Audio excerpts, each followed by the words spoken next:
Hello everyone, welcome to HDMM. HDMM में आपका स्वागत है। जैसा कि हम लोग हिंदी का प्रैक्टिस सेट लगा रहे थे, उसी क्रम में हम लोग की दूसरी हिंदी की प्रैक्टिस सेट होगी। तो बेहतरीन डिटेल के साथ आपको ये सारी वीडियो मेरी मिलने वाली हैं। जीएस और हिंदी, ये दो मैं प्रैक्टिस आपको देता रहूँगा पर डे।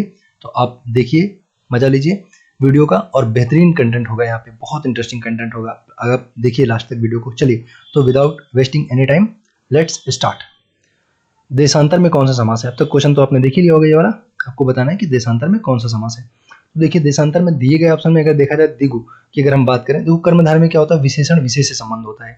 विशेषण विशेष संबंध, विशेषण विशेष संबंध का मतलब होता है कि एक सब्जेक्ट होगा, एक सब्जेक्ट होगा और उसका क्या होगा, एक एडजेक्टिव होगा, विशेषण होगा, मतलब नाउन होगा और उसकी विशेषता होगी। तो यहाँ पे देशांतर में तो ऐसा कुछ नहीं है। देशांतर को अगर हम लोग तोड़ें तो देशों में अंतर बोलेंगे, देशों में अंतर, ठीक है, देशों में अंतर बोलेंगे। तो जहां पे कारक पद आता है, तोड़ने पर जो में निकला ना, ये कारक पद है। क्या है ये? कारक पद है, कारक पद है। तो अगर आप नए हैं, आपने नहीं पढ़ा है कारक पद के बारे में, तो मैं आपको समझा दे रहा हूँ। कारक पद का मतलब होता है कि ऐसी, जब आप समास को तोड़ते हैं, है ना, समास के बारे में मैंने कल आपको बताया था कितने प्रकार के होते हैं, 8 प्रकार के होते हैं। तो जब आप समास को तोड़ते हैं, उसके बीच में कोई चीज निकले, जैसे मान लो मैं बोल दूं राजा का पुत्र, इधर बोल दे रहे हैं, देखिए राजा, या फिर राजपुत्र बोल दे रहे हैं, राजपुत्र ना। तो राजपुत्र का मतलब होता है राजा का पुत्र। तो देखिए यहाँ पे जो का निकला ना, ये क्या है, ये है आपका कारक पद है। ये जो का निकला है क्या है, कारक पद है। जैसे मैं बोल दूं रसोई घर, तो इसका मतलब जैसे नीचे लिखा भी ऑप्शन आप देख सकते हैं, तो रसोई के लिए जो लिखा है ना, ये के लिए, ये जो के लिए है, ये क्या है, कारक पद है। समझ आ रही बात ना? तो कारक पद क्या होता है, जब किसी समास को आप तोड़ते हो तो उसके बीच से जो चीज निकलती है उसे कारक पद बोला जाता है, राइट। तो अगर यहाँ पे बात करें, तो जब कारक पद निकलता है तोड़ने पर समास को, तो वो होता है कर्मधार, सॉरी, वो क्या होता है, तत्पुरुष होता है। क्या होता है? तत्पुरुष समास होता है, तत्पुरुष समास। तो वहां पे तत्पुरुष समास हो जाएगा, राइट। जब तोड़ने पर कारक पद निकलेगा तो वहां पे तत्पुरुष समास। जैसे अभी नीचे वाले क्वेश्चन में पूछता आपसे कि बताओ रसोई घर में कौन समास है, तो आप इसको तोड़ते, कहते हैं रसोई के लिए घर, तो कहते के लिए आ गया, के लिए क्या है, कारक पद है। समास को मैंने तोड़ा, उससे निकला कारक पद, और कारक पद क्योंकि निकला तो वो क्या हो जाएगा, तत्पुरुष समास हो जाएगा। तो इस शब्द में का क्या हो जाएगा, तत्पुरुष समास हो जाएगा। राजपुत्र में कौन समास हो जाएगा, तत्पुरुष समास हो जाएगा, है ना। तो देशांतर में भी इस हिसाब से क्या होना चाहिए, तत्पुरुष समास होना चाहिए, लेकिन तत्पुरुष तो ऑप्शन में दिया नहीं है। फिर क्या करें, तो फिर क्या करें, बाकी सबको देख लो कि कौन कौन सा नहीं हो सकता, उसी हिसाब से लगा दिया जाएगा। अगर ऑप्शन आपके पास नहीं है कोई, तो फिर कुछ ना कुछ तो करना पड़ेगा। तो देखिए दिगु में क्या होता है, जो दिगु समास होता है उसमें क्या होता है, नंबर होते हैं। इसमें क्या होता है, नंबर होते हैं, गिनती होती है, संख्या होती है। क्या होती है, संख्या होती है। जैसे त्रिभुज, जैसे त्रिभुज, तो त्रिभुज का मतलब तीन भुजाओं का योग होता है। त्रिभुज का क्या मतलब होता है, तीन भुजाओं का योग। तो देखो तीन आ गया, तीन नंबर होता है ना। जैसे मैं बोल दूं चौराहा, चौराहा, तो चौराहा में क्या है, चार रास्तों का एक तरह से समाहार होता है, चार रास्तों का मिलन होता है, तो चार आ गया यहाँ पे नंबर, तो ये द्विगु समास हो गया। अच्छा, द्वंद्व में क्या होता है, दोनों पद प्रधान होते हैं। जैसे माता पिता, माता पिता, अब माता भी महत्वपूर्ण, पिता भी महत्वपूर्ण, माता भी प्रधान, पिता भी प्रधान, ठीक है। तो माता पिता हो गया। जैसे भाई बहन बोल दूं, क्या बोल दूं, भाई बहन बोल दूं, भाई बहन हो गया, ठीक। तो भाई बहन देखो, भाई भी महत्वपूर्ण, बहन भी, यानी कि दोनों पद प्रधान है। तो ऐसे रात दिन बोल देंगे, है ना, दिन रात बोल दें कुछ भी, तो यहाँ पे द्वंद्व समास हो जाएगा। यानी कि ये ना तो द्विगु समास होगा क्योंकि नंबर नहीं आया, द्वंद्व नहीं होगा क्योंकि इसमें दोनों पद नहीं है। अच्छा, फिर बहुब्री की बात करें, तो बहुब्री हमने जैसे पिछले भी आपको वीडियो में बताया था। बहुब्री का मतलब होता है जहाँ पे क्या होते हैं, अन्य पद की प्रधानता होती है। किसकी प्रधानता होती है, अन्य पद की प्रधानता होती है। जैसे पंकज, पंकज, ठीक है। अब जैसे पंकज लिखा हुआ है, तो पंकज का मतलब जो लिखा हुआ है, देखो पंकज लिखा हुआ है, इसका मतलब पंक में जन्मने वाला, अर्थात कमल, कमल। पंकज का मतलब क्या, देखो अर्थात करके कुछ दूसरा मीनिंग निकला। जैसे मैं आपको और एग्जांपल बता दूं, जैसे बोल दो वीणा पाणी, वीणा पाणी, तो आप ये मत सोचना कि कितना मिनट लग जा रहा है, क्योंकि देखो इतनी डिटेल भी तो आपको बता रहे हैं। वीणा पाणी, वीणा पाणी का मतलब वीणा है जिसके हाथों में, अर्थात सरस्वती, ठीक है। तो ये सब क्या हो जाएंगे, बहुब्री। तो जब अन्य पद की प्रधानता होगी तो बहुब्री हो जाएगा। मतलब ये वाला जो देशांतर है, ना तो बहुब्री होगा, ना तो द्वंद्व होगा, ना तो द्विगु होगा, इसलिए आप इसको कर्मधारय कह सकते हैं। हालांकि ये बिल्कुल सही जवाब नहीं कहा जा सकता है, ठीक है। लेकिन दिए गए ऑप्शन में अगर आपको लगाने की मजबूरी है तो आप बेशक लगा सकते हैं इसको, ठीक है। ये बेहतर तरीका होगा उस क्वेश्चन को, अगर क्योंकि आयोग अगर सही करेगा तो फिर आपको उसका नंबर मिल सकता है, ठीक है। तो चलिए अगले क्वेश्चन पे चलते हैं। यहाँ पे लिखा रसोई के लिए घर, मैंने दूसरा क्वेश्चन आपको पहले ही बता दिया। यहाँ पे तत्पुरुष समास हो जाएगा और रसोई के लिए घर हो जाएगा। अगला लिखा सरजिस, सॉरी सरसिज शब्द का पर्यायवाची शब्द लिखिए, निम्नलिखित में से कौन सा, ये बताना है। सरसिज का जो है पर्यायवाची निम्नलिखित में से कौन सा है, ये बताना है। चलिए देखते हैं। तो सरसिज का मतलब क्या होता है? कमल होता है। क्या होता है? कमल। और कमल का कौन सा पर्यायवाची दिएगा ऑप्शन में? नलिनी। काहे रे नलिनी तू कुम्हलानी, तेरे नाल सरोवर पानी, आपने सुना होगा। तो नलिनी का क्या मतलब होता है? कमल होता है, ठीक है ना। और यहाँ पे अगर हम दीर्घ की बात करें तो इसका मतलब हो जाएगा आपका लोचन। लोचन, लोचन। और क्या बोलते? नयन बोलेंगे। नयन, नैनों की बातें नैना जाने, है ना। तो ये तो आप पक्का जानते होगे। तो नयन हो गए तेरे मस्त मस्त दो नयन, नयन मतलब आंखें, ठीक। तो दीर्घ का मतलब होता है लोचन, नयन या आंखें, ठीक है। ये सारा आप जानते हो। अगला क्वेश्चन देखें, शशांक शब्द का पर्यायवाची आपको बताना है। शशांक शब्द का तो ये भी काफी पॉपुलर है। शशांक का मतलब होता है चंद्रमा, है ना।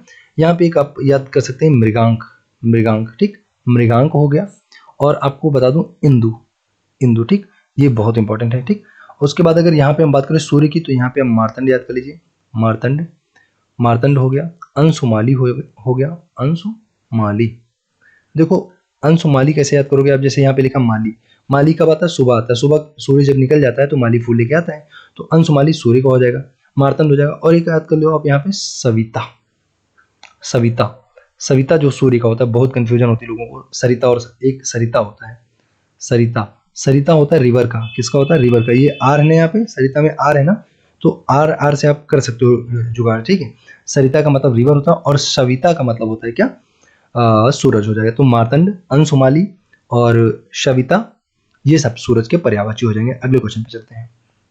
पर्यायवाची मतलब सिनोनिम होते हैं, ठीक है, समानार्थी शब्द। अगला लिखा है, दिए गए विकल्पों में से ऊर्ध्व का शब्द का सही विलोम क्या होगा? ऊर्ध्व का हो जाएगा, ऊर्ध्व का हो जाएगा अधा। ऊर्ध्व का क्या हो जाएगा? अधा हो जाएगा। ऊर्ध्व शब्द का जो है आपका विलोम शब्द क्या हो जाएगा? अधा हो जाएगा। नेक्स्ट क्वेश्चन लिखा है, प्रच्छन्न शब्द का विलोम क्या होगा? तो प्रच्छन्न का विलोम आपका दिए गए ऑप्शन में से प्रत्यक्ष, प्रतिबद्ध, गौण, है ना। और गौण किसका होता है? मुख्य का होता है। मुख्य का गौण होता है ना, मुख्य, मुख्य का होता है। गौण का मतलब होता है कम महत्व का, मुख्य का मतलब सबसे ज्यादा महत्व का। और प्रतिबद्ध तो आप समझते हो, किसी के प्रति प्रतिबद्ध होना मतलब वो काम आपको जरूर करना होगा, ये मेरी प्रतिबद्धता है, ऐसा करके होता है ना। और प्रत्यक्ष का क्या हो जाएगा? प्रत्यक्ष का परोक्ष हो जाएगा, है ना। प्रत्यक्ष का परोक्ष हो जाएगा, परोक्ष, प्रत्यक्ष का परोक्ष हो जाएगा। और अगर हम बात करें प्रछन्न की, तो प्रछन्न का प्रतिपन्न हो जाएगा, अपोजिट हो जाएगा, विलोम हो जाएगा प्रछन्न का प्रतिपन्न। ठीक है, नेक्स्ट क्वेश्चन देखते हैं। नेक्स्ट लिखा है, ग्रंथि का तद्भव शब्द क्या होगा? ग्रंथि का, तो देखिए तद्भव शब्द के बारे में मैंने कल आपको बताया था। तद्भव शब्द संस्कृत भाषा के बिगड़े हुए रूप होते हैं जिनका हम लोग आम बोलचाल की भाषा में प्रयोग करते हैं। तो जैसे यहाँ पे लिखा ग्रंथिका, तो पहले तो सही जवाब आपको बता दें, गांठ हो जाएगा। देखिए तद्भव शब्दों में हमेशा ये वाला चंद्र बिंदु आपको मिलेगा और तत्सम शब्दों में हमेशा ये वाला मिलेगा आपको। इस चीज से आप याद रख सकते हो कि तद्भव अगर होगा, जैसे गांठ देखो तद्भव है, तो देखो यहाँ पे ऐसे लगा है, ठीक है। और तत्सम कौन सा वाला है? ये वाला होता है। तो समझ आ गई बात ना। तो अगर यहाँ पे तद्भव की बात करेंगे हम लोग, तो देख लीजिए, जैसे गांठ है तो ये आपका तद्भव शब्द हो जाएगा, ये वाली बिंदी लगी होगी और ये वाली लगी होगी तो तत्सम हो जाएगा। तो ग्रंथि का क्या हो जाएगा? गांठ हो जाएगा। क्वेश्चन नंबर नेक्स्ट पे चलते हैं हम लोग। निम्नलिखित शब्दों में से एक तद्भव शब्द है। तद्भव फिर से मैं बोल दे रहा हूँ कि जो प्रयोग शब्द हम लोग आम बोलचाल की भाषा में करते हैं वो तद्भव होते हैं। तो देखिए कच्छप क्या है? एक प्रकार, कभी बोलते हो कच्छप, कभी आज तक बोले हो, आपको इसका मतलब भी नहीं पता होगा। कछुआ होता है, ठीक, क्या होता है? कछुआ। तो कछुआ हो जाएगा। तो देखो कछुआ हम लोग बोलते हैं, तो यानी कि ये तत्सम हो जाएगा, ये तद्भव जो हम लोग बोलते हैं वो तद्भव होते हैं। पिंजर, पिंजर नहीं बोलते, पिंजरा बोलते हैं हम लोग, पिंजरा बोलते हैं ना, पिंजरा। तो पिंजरा अगर बोलेंगे तो ये आपका देखिए हम लोग बोलते हैं ये तद्भव, ये तत्सम नहीं बोलते। तो ये हो जाएगा परीक्षा, परीक्षा। अब बोलते ना बोलते पे 100% थोड़े आप कर पाओगे, ज्यादातर आप कई सही कर सकते हो। जैसे परीक्षा और परख, तो हम लोग परख जो हो जाएगा तद्भव हो जाएगा और परीक्षा हो जाएगा तत्सम। आप बोलोगे परीक्षा हम लोग ज्यादा बोलते हैं, तो कई बार हम लोग शुद्ध शब्द भी तो बोल सकते हैं, कोई कसम तो है नहीं कि अशुद्ध ही बोलेंगे। परख भी हम लोग ज्यादा बोलते हैं, लोग बोलते हैं कि मुझे इंसान की परख है, मैं तो एक नजर में परख लेता हूँ, बड़े पारखी हैं, है ना। तो परख एक तरह से तद्भव शब्द है, संधि हो जाएगा। अगला क्वेश्चन देखें यहाँ पे, तो इसका जो सही जवाब हो जाएगा तद्भव शब्द आपको पता है, ये हो जाएगा परख, बाकी सारे क्या हो जाएंगे? तत्सम शब्द हो जाएंगे। नेक्स्ट क्वेश्चन देखते हैं। वधूर्मिका संधि आपको बताना है, वधूर्मिका संधि विच्छेद क्या होगा? तो यहाँ पे हो जाएगा आपका वधुधर, वधुधर बड़ा वाला ऊ हो जाएगा। वधु यहाँ पे बड़ी पाई भी लगेगा और बड़ा ऊ भी होगा, तो वधु धन ऊर्मी हो जाएगा, ठीक है। वधूर्मिका संधि विच्छेद। और यहाँ पे कौन सी संधि होगी? दीर्घ संधि होगी। कौन सी? दीर्घ संधि होगी, दीर्घ संधि होगी। मैंने कल आपको बताया था संधि कितने प्रकार की होती है? 3 प्रकार की, स्वर, व्यंजन, व्यंजन और कौन सी? विसर्ग, ठीक है, विसर्ग। तो स्वर व्यंजन और विसर्ग 3 प्रकार की संधि होती हैं, और हमने कहा था कि जो स्वर संधि होती है वो कितने प्रकार की होती है, 5 प्रकार की होती है। तो इतना कम से कम आप याद रखिए कि संधि अगर पूछे कितने प्रकार की, 3 प्रकार की, स्वर व्यंजन और विसर्ग। स्वर संधि कितने प्रकार की, 5 प्रकार की। अगले क्वेश्चन पे चलते हैं। नेक्स्ट क्वेश्चन क्या लिखा है कि उद्योग का संधि विच्छेद क्या होगा, उद्योग का संधि विच्छेद क्या होगा। तो देख लीजिए, उद्योग का संधि विच्छेद क्या हो जाएगा, उद्योग का हो जाएगा उत्धन योग। ऑप्शन नंबर फर्स्ट, उत्धन योग इसका संधि विच्छेद हो जाएगा। अगला क्वेश्चन लिखा है, वह स्त्री जिसका पति दूसरा विवाह कर ले, इस वाक्यांश के लिए एक शब्द क्या होगा। मतलब अनेक शब्दों के लिए एक शब्द पूछा जा रहा है, वन वर्ड सब्स्टिट्यूशन इंग्लिश में बोला जाता है, ठीक है। तो आइए देखते हैं।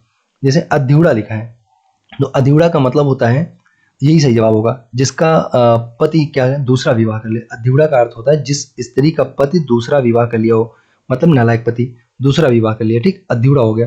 अच्छा, अनुड़ा तो छोड़ दीजिए। परित्यक्ता, देखो त्यक्ता मतलब त्यागना जैसा लग रहा है ना, त्यागना, परित्यक्ता। तो परित्यक्ता का मतलब होता है वह स्त्री जिसके पति ने उसे त्याग दिया हो, है ना। इसने तो दूसरा विवाह कर लिया और इसने त्याग दिया, एक्चुअली सेंस दोनों वही है, लेकिन आप इस तरह से लिख के आपको देगा, वह स्त्री जिसका पति ने दूसरा विवाह कर लिया, तो आप अध्युड़ा बोलोगे। ऐसे लिख के आएगा कि वह पत्नी जिसके पति ने उसे त्याग दिया हो, उसे क्या बोलेंगे, उसे परित्यक्ता बोलेंगे। और खंडिता क्या होती है, वह स्त्री जिसका पति रात में किसी अन्य स्त्री के साथ रहकर सुबह फिर से वापस आ गया हो, तो उसे खंडिता बोलते हैं। ये याद रखना सारे सारे ना। तो इस तरह से लिख के आपको पूछेगा कि वह स्त्री जिसका पति रात में किसी अन्य स्त्री के साथ रहकर वापस आया हो, है ना। वह पत्नी जिसका पति रात में किसी अन्य स्त्री के साथ रहकर वापस आया हो, उस लेडीज को, उस स्त्री को, उस पत्नी को क्या बोलेंगे, उस पत्नी को क्या बोलते हैं, खंडिता बोलते हैं। अगला क्वेश्चन देखते हैं। पैसे से मनुष्य की जीवन जीने की इच्छा बलवती होती है। तो यहाँ पे आपको बताना है कि जीवन जीने की जो इच्छा है, जो रेखांकित वाक्यांश है, उसका जो वन वर्ड होता है वो क्या होगा, वन वर्ड, है ना। तो जिजीविसा हो जाएगी। जीवन जीने की इच्छा को क्या बोलते हैं, जिजीविसा बोलते हैं। नेक्स्ट क्वेश्चन लिखा है, अंडे का शहजादा मुहावरे का अर्थ क्या होगा। तो अंडे का शहजादा का क्या मतलब होता है, अनुभवहीन व्यक्ति होता है। अनुभवी व्यक्ति क्या होता है, पुराना चावल, है ना। आप कह सकते हो पुराना चावल बोलते हैं, चावल, है ना। तो पुराना चावल अनुभवी व्यक्ति होता है। और जो होता है, अगर हम लोग बात करें यहाँ पे अंडे का शहजादा, है ना, अंडे का शहजादा का मतलब हो जाएगा अनुभवहीन व्यक्ति, जिसके पास कोई अनुभव नहीं है। और एक होता है अंडे सेना, एक होता है अंडे सेना। अंडे सेना का मतलब होता है फालतू का काम करना, मतलब टाइम को वेस्ट करना, बर्बाद करना, है ना। टाइम, अंडे सेना का मतलब क्या होता है, फालतू बैठ के टाइम बर्बाद करना, गप सब लड़ाते रहना और टाइम को वेस्ट करते रहना, बर्बाद करते रहना। तो अंडे सेना अगर पूछे तो आप जान जाना, ठीक है। एक आपको बता दूं, लगे हाथ, खेत रहना, खेत रहना, खेत रहना का मतलब होता है शहीद हो जाना। क्या हो जाना, शहीद हो जाना, शहीद हो जाना, ठीक, शहीद हो जाना। तो ये चीज आप याद रख लीजिए, खेत रहना का मतलब होता है शहीद हो जाना, है ना। खेत रहना का मतलब शहीद हो जाना होता है। एक वर्ड आप यहां से याद कर लीजिए और बहुत अच्छा है, जैसे एक वर्ड आप याद कर लीजिए, अंतेवासी, है ना, अंतेवासी, अंतेवासी। अंतेवासी का मतलब होता है गुरु के समीप रहकर, है ना, गुरु के समीप रहकर, गुरु के समीप रहकर शिक्षा या अध्ययन करने वाला व्यक्ति, शिक्षा पाने वाला या अध्ययन करने वाला व्यक्ति। अंतेवासी क्या होता है, गुरु के समीप रहकर शिक्षा ग्रहण करने वाला जो व्यक्ति होता है उसे अंतेवासी बोलते हैं। और खेत रहने का मतलब क्या होता है, शहीद हो जाना होता है। अंडे सेना मतलब क्या होता है, फालतू का टाइम बर्बाद करना। और अंडे का शहजादा मतलब होता है अनुभवहीन व्यक्ति, पुराना चावल होता है अनुभवी व्यक्ति होता है, ठीक। तो अगले क्वेश्चन पे चलते हैं हम लोग। अगला क्या लिखा है, छक्का पंजा करना। देखिए, छक्का पंजा करना क्या होता है, ओछी हरकतों से अपना कार्य सिद्ध करना, छक्का पंजा करना। तो देखिए, ये मुहावरा है, मुहावरे का जो लिखा होता है उसका वो मतलब नहीं होता, उसका वो दूसरा ही मतलब होता है, उसका छिपा हुआ अर्थ होता है। तो छक्का पंजा, जैसे देखो छक्का मैच जैसा लग रहा है, पंजा लड़ाई झगड़ा जैसा लग रहा है, लेकिन इसका कुछ और ही मतलब है। तो जब कुछ और ही मतलब होता है तो उसे ही तो हम लोग मुहावरा कहते हैं, है ना। और मुहावरा क्या होता है, वाक्यांश होता है, वाक्यांश होता है, ठीक, वाक्यांश होता है, मतलब वाक्य का छोटा सा पार्ट होता है। लेकिन जो लोकोक्ति होती है, कल हम लोगों ने पढ़ा था, जो लोकोक्ति होती है वो पूरा का पूरा वाक्य होती है, ठीक है। जैसे हम लोग एग्जाम्पल अगर कहें तो कल हम लोगों ने पढ़ा था कि अब पछताए होत का जब चिड़िया चुग गई खेत, मतलब वो पूरा लंबा सा सेंटेंस, अब पछताए होत का जब चिड़िया चुग गई खेत, वो क्या है, लोकोक्ति है वो। और ये मुहावरा है। लोकोक्ति का मतलब होता है कहावत, एक तरह की। मुहावरा की अगर बात करें तो देखो, मुहावरे के लास्ट में ना आता है, जैसे छक्का पंजा करना, जैसे हम लोगों ने कल पढ़ा था दिल लगाना, दिल लगाना, लगाना है ना। तो देखो wait wait wait wait wait, जैसे हम लोगों ने पढ़ा था दिल लगाना ना, दिल लगाना। तो देखो यहाँ पे क्या है, ना आ गया ना, दिल लगा, ओह सॉरी यार, दिल लगाना इधर करो, ठीक है, दिल लगाना। ओके जस्ट वेट, दिल लगाना, ठीक, दिल लगाना। तो दिल लगाना देखो क्या हो जाएगा, आप समझ पा रहे हैं कि ये आपके मुहावरा हो जाएगा। तो मुहावरे क्या होते हैं, जिनमें लास्ट में ना आता है और छोटे होते हैं इनकी तुलना में, जो लोकोक्ति की तुलना में छोटे होते हैं और लास्ट में ना आता है ना, और उनका छिपा हुआ अर्थ होता है। जबकि जो लोकोक्तियां होती हैं उनका डायरेक्ट ही मीनिंग निकला होता है। अब पछताए होत क्या जब चिड़िया चुग गई खेत, देखो पढ़ने से ही लग रहा है इसका क्या मतलब होगा, और छक्का पंजा बोलेगा कोई तो आप नहीं जान पाओगे, ठीक। तो ये चीजें होती हैं। अगला क्वेश्चन देखा जाए, निम्नलिखित वाक्यों में से अशुद्ध वाक्य को पहचानिए। अशुद्ध वाक्य आपको पहचाना, श्रीमती गांधी भारत की प्रधानमंत्री थी, बढ़िया है। मेरे ऊपर कृपा करो, ओ माय गॉड, है ना, मेरे ऊपर कृपा करो, ऊपर कृपा नहीं की जाती, मुझ पर कृपा की जाती है ना। ऊपर कृपा करेगा तो गड़बड़ हो जाएगा, खोपड़ी बैठ जाएगा आपके। तो ऊपर नहीं कृपा की जाती, मुझ पर कृपा करो, किस, मुझ पर कृपा करें, ऊपर कृपा मत करो, ठीक है। मेरे घर के सामने पाठशाला है, वहां भारी भीड़ थी, सब कुछ बढ़िया है, ऊपर कृपा नहीं करी जाती है, पर कृपा की जाती है, ठीक है। ओके, जैसे इंग्लिश में बोलते हैं I have faith on God, भगवान पे मेरी आस्था है। तो ऑन वहां पे है ना नहीं बोला जाता, ऑन का मतलब पर होता है, लगेगा कि भगवान की खोपड़ी भी चढ़ जाओगे तब आस्था आएगी। तो वहां पे क्या बोलते हैं, इन बोला जाता है, हाँ, फेथ इन गॉड होता है, ठीक है। चलिए फिलहाल निम्न में एक वाक्य व्याकरण की दृष्टि से अशुद्ध है, आपको अशुद्ध वाक्य पहचानना है। चलिए चारों ऑप्शन देखते हैं। अशुद्ध वाक्य, हाँ जी, शुष्क इलाके में पानी की आपूर्ति के लिए बारिश या बर्फबारी बढ़ाई जा सकती है, ठीक लग रहा है, आपूर्ति यहाँ पे सही लिखा है। युद्ध के समय गीता को लिखना कृष्ण के ही बस की बात थी। गीता को लिखना मतलब गीता को लिखना बोला ना, गीता को लिखना। एक्चुअली देखा जाए तो ये भी बहुत अच्छा नहीं है, क्योंकि गीता को यहाँ पे अगर देखो, अगर बुक के सेंस में लिखोगे तो गीता लिखना है ना, गीता को लिखना, ये भी बहुत अच्छा सेंटेंस नहीं है, क्योंकि को यहाँ पे जो है जबरदस्ती यूज किया गया है। और अगर अगला देखें, स्वयं वे भी अपनी बीमारी को लेकर, और ये तो कुछ ज्यादा ही बुरा हो गया है, को लेकर, बीमारी को लेकर नहीं होता, बीमारी के कारण होता है, बीमारी के कारण। तो देखो गलती इसमें भी है थोड़ी सी, क्योंकि अगर गीता मतलब पुस्तक के सेंस में आप ले रहे हो, और मतलब यहाँ पे कहा जा रहा है कि श्री कृष्ण बहुत धैर्यवान थे, देखो लड़ाई चल रही थी तब भी वो लिख सकते थे। तो युद्ध के समय गीता लिखना श्री कृष्ण के ही बस की बात थी, तो ये ठीक है अपने आप में ना।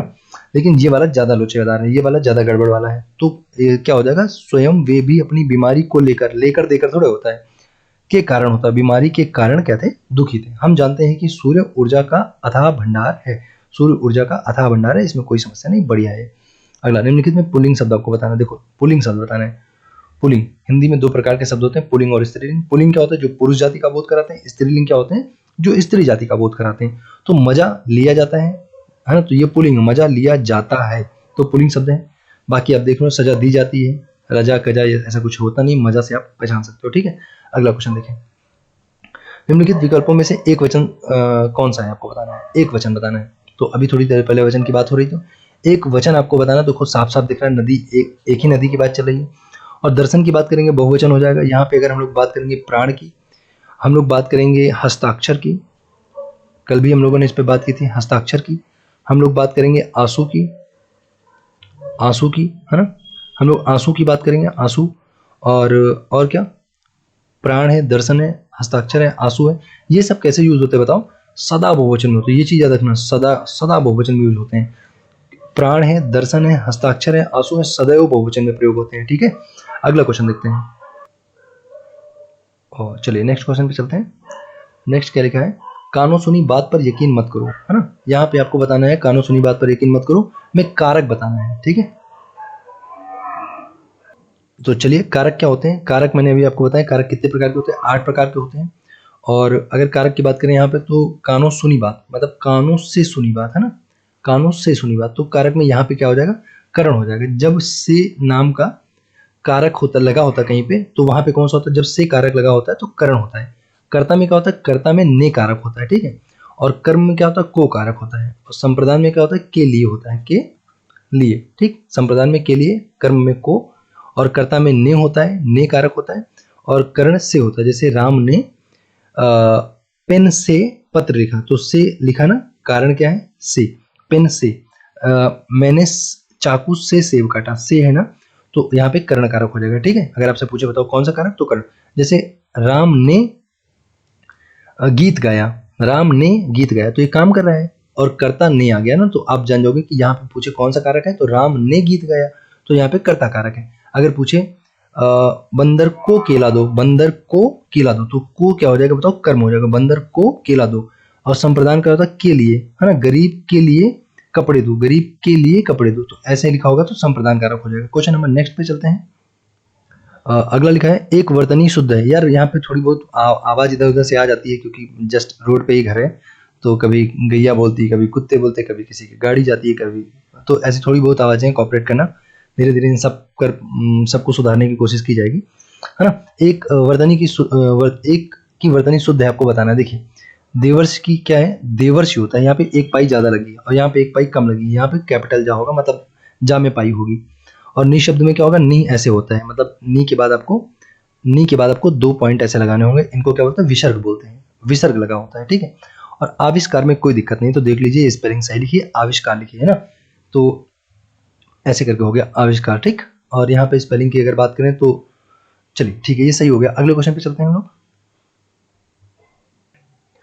एक स्पेलिंग बहुत ज्यादा जो पूछी जाती है, आपको थोड़ा ध्यान रख सकते हैं, जैसे होता है आशीर्वाद, है ना, सॉरी एक मिनट, स्पेलिंग ये आप याद रख सकते हैं,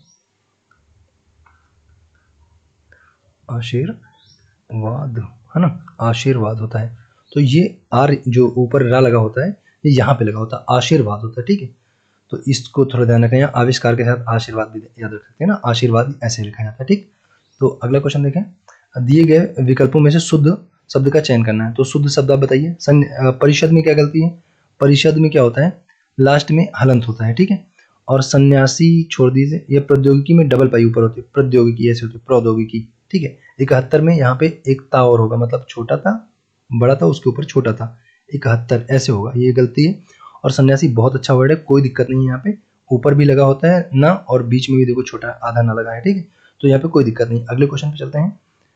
अगला क्वेश्चन लिखा है, नेक्स्ट क्या लिखा है, निम्न में अनेकार्थी शब्द कौन सा है, तो अनेकार्थी देखिए, आयु, ग्रंथ, आदेश, और लास्ट ऑप्शन लिखा है गुरु, लास्ट क्या लिखा है, गुरु। तो देखिए गुरु ही इसका सही जवाब होगा, डी ऑप्शन जो है यही सही जवाब होगा, क्योंकि गुरु का मतलब बड़ा भी होता है, और गुरु का मतलब आचार्य भी होता है, आचार्य, है ना, आचार्य भी होता है, तो और गुरु के और कई सारे मतलब, धूर्त भी होता है, चालाक भी होता है, बहुत सारी मीनिंग होती है, तो इसलिए गुरु इसका सही जवाब होगा। पूछा था अनेकार्थी शब्द कौन सा होता है, तो गुरु हो जाएगा। तो ये वीडियो अब यहीं पे करते हैं समाप्त। देखने के लिए आपका दिल से धन्यवाद। Take care, God bless you all.